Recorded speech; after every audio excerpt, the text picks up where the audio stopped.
d'ailleurs toute innovation philosophique. These are not only linguistic rules, but also epistemological rules, which characterize contemporary knowledge. Perhaps I can try to react to those comments within my own framework in a way which maybe will shed some light on this. How is it that we're able to construct any kind of scientific theory at all? How is it that given a small amount of data, it's possible for various scientists, for various geniuses even over a long period of time, to arrive at some kind of a theory, at least in some cases, that is more or less profound and more or less empirically adequate? This is a remarkable fact. And in fact, if it were not the case that these scientists, including the geniuses, if they didn't have built into their minds somehow, obviously unconscious, specification of what is a possible scientific theory, then this inductive leap would certainly be quite impossible.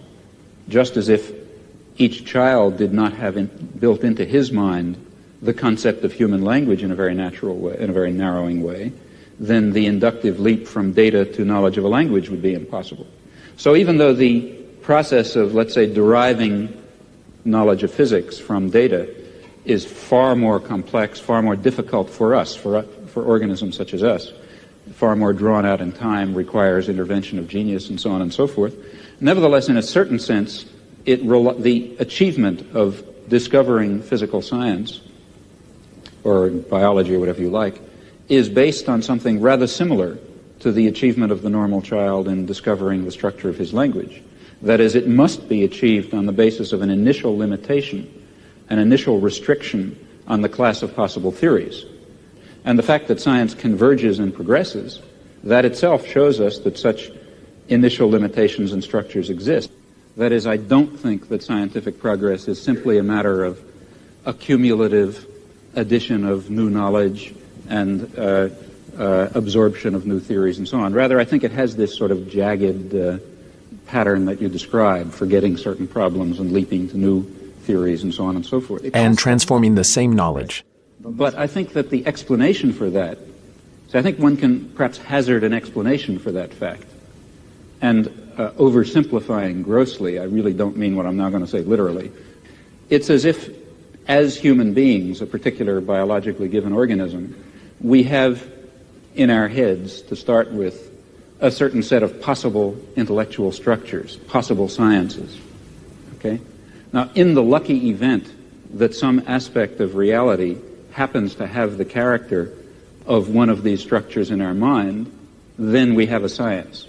And it's because of this limitation, initial limitation in our minds to a certain kind of possible science, it's precisely that provides the tremendous richness and creativity of scientific knowledge. That is, if it were not, it's important to stress that. This has to do with your point about limitation and freedom. If it were not for these limitations, we would not have the creative act of going from a little bit of knowledge, a little bit of experience, to a rich and highly articulated and complicated array of knowledge. It's precisely because of that that the progress of science, I think, has the erratic and jagged and transformational character that you describe. And that doesn't mean that everything is ultimately going to fall within the domain of science. Quite the contrary. Personally, I believe that many of the things we would like to understand, and maybe the things we would most like to understand, such as the nature of man or the nature of a decent society or lots of other things, might really be outside the scope of possible human sciences.